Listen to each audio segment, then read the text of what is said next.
السلام علیکم ورحمۃ اللہ وبرکاتہ. My name is حافظ آمینہ Aslam. You are watching my YouTube channel النور قرآن اکیڈمی. آج کا ہمارا سبق ہے سبق نمبر 2 سورہ آل عمران آیت نمبر 6 پارہ نمبر 3. سبق کا آغاز کرنے سے پہلے میں آپ کو بتاتی چلوں کہ آج کے اس سبق میں ہم نے اخفا اور غنہ میں فرق پڑھنا ہے. پورے سبق میں جہاں پر اخفا ہوگا اور غنہ ہوگا اس میں ہم فرق کو دیکھیں گے اور ہم نے اس کو کرنا کیسے، اخفا کیسے کرتے ہیں، غنہ کیسے کرتے ہیں، ان کی ساؤنڈز کیا ہوتی ہیں وہ بھی ہم اس میں آج پڑھیں گے. اور جو لوگ تجوید کو نہیں جانتے اور وہ اس پہ اگر میری ویڈیو دیکھ رہے ہیں تو وہ پریشان نہیں ہوں، ان کو بھی بڑے اچھے سے آج غنہ اور اخفا کی سمجھ آ جائے گی انشاءاللہ. ہم اپنے سبق کا آغاز کرتے ہیں. اعوذ باللہ من الشیطان الرجیم. بسم اللہ الرحمن الرحیم. هو الذی ذی یہاں پر میں کھینچ رہی ہوں کتنا، ایک حرکت کے برابر. کیوں کھینچ رہی ہوں؟ کیونکہ زیر کے بعد اگر یا آ جائے تو یہ یا مدہ کہلاتا ہے. اس کو آپ نے ایک حرکت کے برابر کھینچ کے پڑھنا ہوتا ہے. کس کو؟ زیر والے حرف کو. یعنی ذال کے نیچے زیر ہے تو ذال کو کھینچا جائے گا. ذی، ٹھیک ہے. هو الذی یصورکم. صاد کو آپ نے پر پڑھنا ہے بھی پڑھنا ہے. اگر آپ صاد کو پر نہیں پڑھتے، اگر آپ یصورکم پڑھتے ہیں تو اس کا کیا مطلب ہے کہ آپ نے سین پڑھ دیا. صورکم. اگر آپ پڑھتے ہیں صورکم، صورکم تو اس کا مطلب ہے آپ صاد پڑھ رہے ہیں. یصورکم فی الارحام. ارحام کیفا. یہاں پر مسٹیک جو کرتے ہیں وہ کیفا پڑھتے ہیں، کیفا نہیں ہے. یا کی ساؤنڈ ہے ڈبل ای اور زبر کی ساؤنڈ ہے ڈبل اے. یہ کیا بن گیا؟ ای. اب ای کے ساتھ جب کاف لگ گیا تو یہ کیا بن گیا؟ کئی. ٹھیک ہے. کیفا. کیفا غلط ہے، آپ نے اس کو کیفا نہیں پڑھنا، بہت کامن مسٹیک ہے یہ. کیفا کیفا یشاء. اب یہاں پر یہ جو آپ کو مد نظر آ رہی ہے اس کو کہتے ہیں مد متصل، یعنی کہ بڑی مد، اور اس کی پہچان ہمیں اس حمزہ سے ہوتی ہے.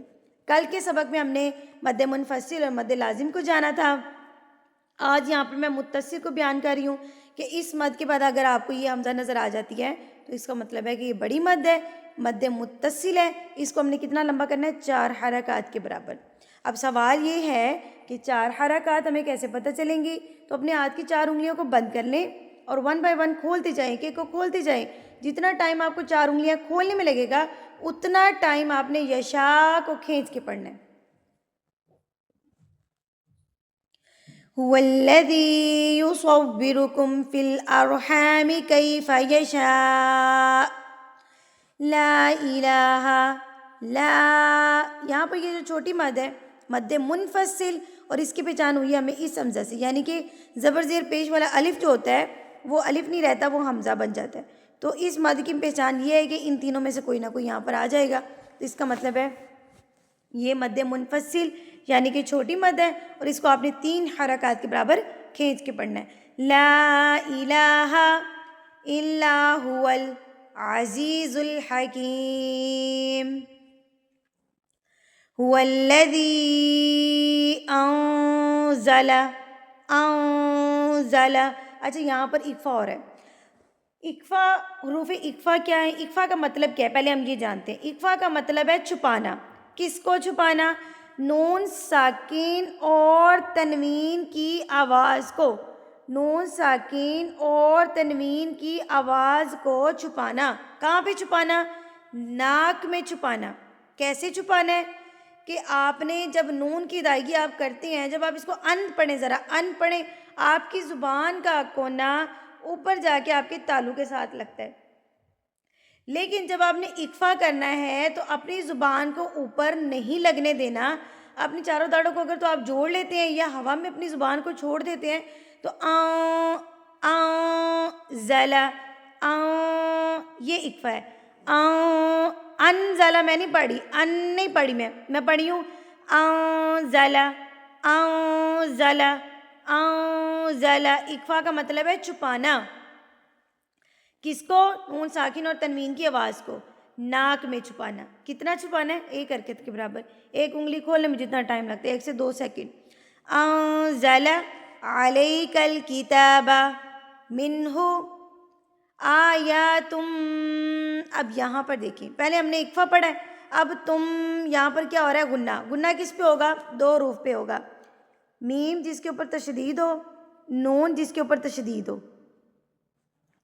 یعنی کہ میم مشدد اور نون مشدد.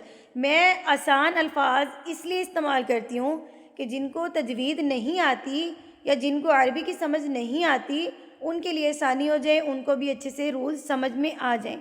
اس لیے میں یہ کہہ رہی ہوں کہ میم کے اوپر جس کے اوپر تشدید ہو، نون جس کے اوپر تشدید ہو، یعنی کہ میم مشدد یا نون مشدد پر غنہ کیا جاتا ہے. غنہ کس کو کہتے ہیں؟ غنہ کہتے ہیں میم یا نون کی آواز کو ناک میں روک کے رکھنا. کتنا؟ 1 سے 2 حرکت، یعنی کہ 1 سے 2 سیکنڈز. اب آپ نے اس کو روکنا کیسے ہے؟ Humming sound. غنہ کو کہتے ہیں ہمنگ ساؤنڈ، یعنی کہ بن بناہٹ. غنہ کس کو کہتے ہیں؟ بن بناہٹ کو کہتے ہیں. جیسے کہ آیاتم، تم، یہ اس ساؤنڈ کو کہتے ہیں غنہ. ٹھیک ہے، اس کو آپ نے ناک میں روک کے رکھنا ہے. دیکھا جائے تو نون اور میم ناک میں آواز لے جائے بغیر ادا ہوتے ہی نہیں ہیں. اگر آپ نون پڑھیں آپ کی ناک میں بن بناہٹ ہوگی. نون پڑھ کے دیکھیں، میم پڑھ کے دیکھیں، آپ کی ناک میں ہلکی سی بن بناہٹ ہوگی. اس سے یہ ثابت ہوا کہ نون اور میم بغیر ناک میں لے کے جائے ادا ہو ہی نہیں سکتے. یہاں پر آپ کے پاس میم کے اوپر تشدید ہے تو آپ نے یہاں پر غنہ کرنا ہے. آیاتم، یہ غنہ ہے. تم، کیا ہے؟ اکفا، چھپا لیا میں نے. تم، غنہ، اس کو میں نے ناک میں روک لیا. منہ آیات محکمات تن ہن، نون مشدد آ گیا تو یہاں پہ غنہ کریں گے. ہن ام الکتاب، غنہ. ام الکتاب و اخر متشابہات. اب یہاں پر جو میرے اسٹوڈنٹس جن کو وقف کرنا نہیں آتا، سٹاپ نہیں کرنا آتا، یہ ان کے لیے یہاں پر دیکھیں کہ جو تو کا سائن ہے یہاں پر اس کا مطلب ہوتا ہے کہ آپ نے یہاں پہ رکنا ہے. ٹھیک ہے، یہاں پہ آپ نے رکنا ہے، یہاں پہ آپ نے وقف کرنا ہے. تو جب 2 پیش آپ کے پاس آ جائیں گے تو آپ نے ان 2 پیش کو کیا کرنا ہے؟ وقف کی صورت میں ان کو جزم بنا دینا ہے. ٹھیک ہے، ساکن کر دینا ہے تا کو. تو کیا پڑھا جائے گا یہ اب؟ متشابہات. ٹھیک ہے. فَأَمَّا الَّذِينَ، یہ کیا ہے؟ میم مشدد، تو یہاں پر غنہ. فَأَمَّا الَّذِينَ فِي قُلُوبِهِمْ زَيْغٌ فَيَتَّبِعُونَ مَا تَشَابَهَ مِنْهُ ابْتِغَاءَ الْفِتْنَةِ. ہب پہ قلقلہ ہو رہا ہے. قلقلہ ہم کل والی ویڈیو میں پڑھیں گے. آج کی اس ویڈیو میں میں آپ کو صرف غنہ اور اکفا سمجھانا چاہ رہی تھی. یہاں پر دیکھیں، یہاں پر بھی اکفا ہو رہا تھا، اس کو ہم نے ناک میں چھپانا ہے. زَيْغٌ فَيَتَّبِعُونَ، فَيَتَّبِعُونَ مَا تَشَابَهَ مِنْهُ ابْتِغَاءَ الْفِتْنَةِ وَابْتِغَاءَ تَأْوِيلِهِ وَمَا يَعْلَمُ تَأْوِيلَهُ. اب میں یہاں پہ جھٹکا دے رہی ہوں. پچھلی ویڈیوز میں بہت اچھے طریقے سے میں نے سمجھایا کہ جب آپ کو اس طرح آپ کو حمزہ کے اوپر جزم نظر آ جائے، اور یہ بھی حمزہ ہی ہوتا ہے لیکن میں بتا رہی ہوں کہ الف کے اوپر جب جزم آ جائے تو آپ نے جھٹکا دے کے پڑھنا ہے. یہاں پر الف کے اوپر جزم ہے، یعنی کہ ہے یہ حمزہ ہی، لیکن سمجھانے کے لیے میں آپ کو بتا رہی ہوں کہ جب آپ کو اس طرح آپ کو جزم نظر آ جائے تو آپ نے جھٹکا دے کے پڑھنا ہے. تأویلہ، تأویلہ الا اللہ. اب یہاں پر جن کو وقف کرنا نہیں آتا وہ اسٹوڈنٹس غور کریں کہ یہ میم جو ہے یہ فل سٹاپ ہے، یعنی کہ یہاں پہ آپ نے رکنا ہی رکنا. اگر آپ یہاں پہ نہیں رکتے تو اس کا معنی بدل جائے گا، اس کا معنی کچھ کا کچھ ہو جائے گا. اب ہا کے اوپر پیش ہے، جب آپ نے وقف کرنا ہے تو ہا جو ہے یہ جزم میں تبدیل ہو جائے گا، تو کیا پڑھیں گے؟ الا اللہ والراسخون فی العلم یقولون آمنا به کل، گنہ ہو رہا ہے، یہاں پر بھی گنہ ہو رہا ہے، کل من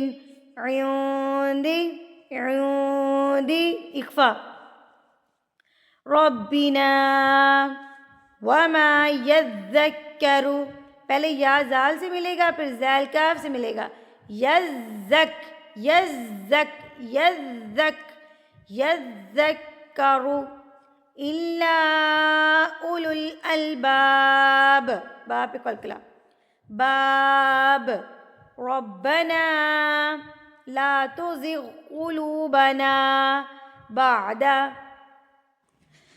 اذ ہدیتنا، دئی پڑھا جائے گا، دے نہیں پڑھنا، ہدے غلط ہے، ہدیتنا وہب لنا من لدنک اکفا دوں کا رحمہ، اب جیم پہ جب آپ نے وقف کرنا ہے تو دو زبر کو آپ نے کیا کرنا ہے؟ جزم بنا دینا ہے، تو یہ گول ہا بن جائے گی، ہاں یہ تا ختم ہو جائے گا، یہ گول ہا بن جائے گی، تو آپ اس کو پڑھیں گے رحمہ،